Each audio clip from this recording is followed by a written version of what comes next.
Hi everyone, this is Cheryl and welcome to my sewing room.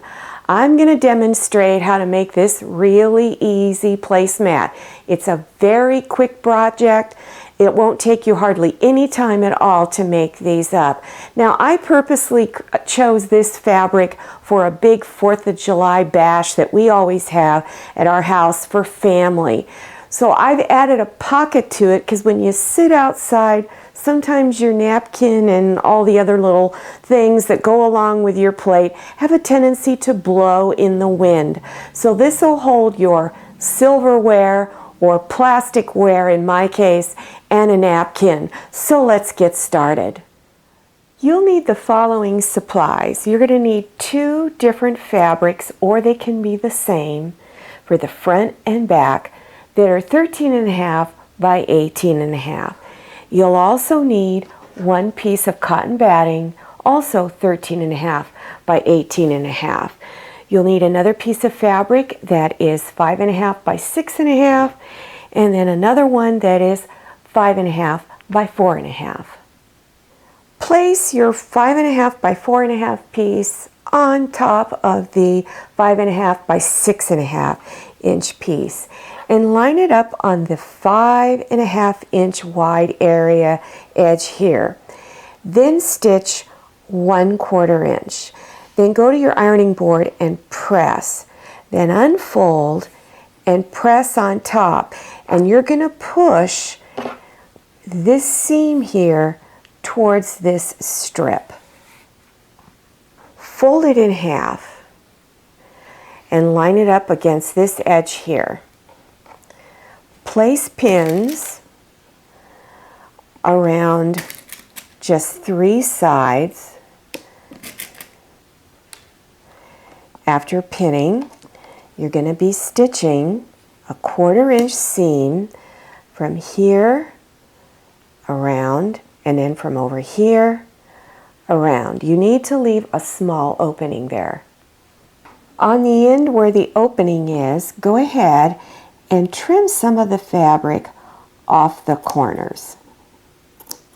You want to do it at both corners.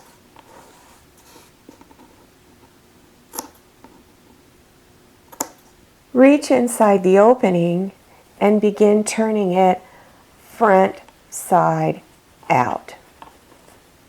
After turning the pocket front side out, go ahead and press it flat. Down here at the bottom where the opening is, fold those edges in 1/4 inch and also press that edge.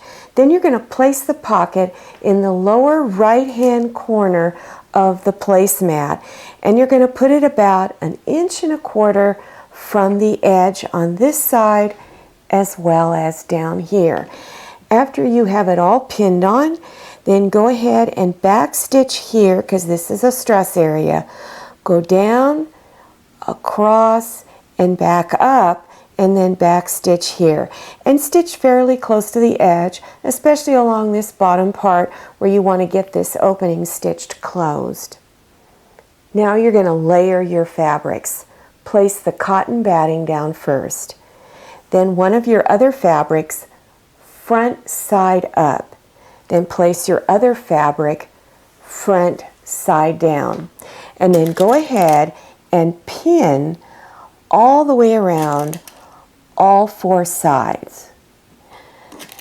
After you have finished pinning, you're going to be stitching a 1/4 inch seam around all 4 sides.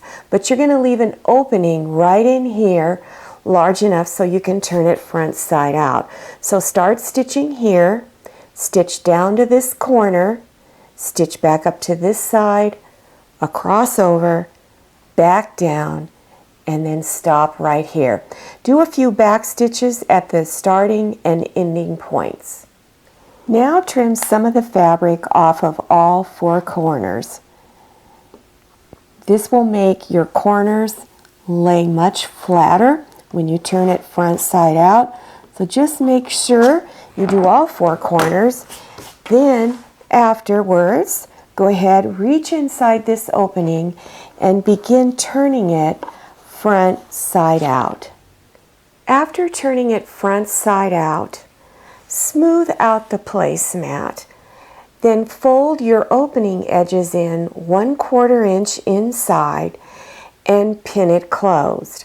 And then I would also place a few straight pins around all 4 sides on the edges, because you're going to stitch 1/8 of an inch from the edge on all 4 sides. Then I have a suggested decorative stitching pattern for you. Now, I did something to this placemat that I didn't mention at the beginning. On the other side, I also have a pocket. So I actually have a 2-sided placemat. So if one side gets a little stained, you can always go to the other side. So because there's this pocket over here on the back, this is the stitch pattern that I did. I did 4 serpentine stitches. That's that wavy line. I'll go over that in a moment. Going through the middle, and then 4 going across the top. So if you don't have a serpentine stitch, you can do a regular stitch, straight stitch. And here is the serpentine stitch. You might have this on there. A lot of your newer machines have this quilting stitch on there. And then you're all done. This is a great quick project, really, really easy to do. For other placemat projects, go to the green screen at the end of this video and click on the links. If you enjoyed this video, please click on thumbs up. Also, click on share to share this video with your friends. And if you haven't subscribed yet, click on that red subscribe button down there in the lower right-hand corner of your screen. Don't forget to enter your email address and click on that little bell notification so that you receive emails about my latest video. I'm Cheryl. I'm so glad you came to my sewing room. I'll see you next time, and happy sewing!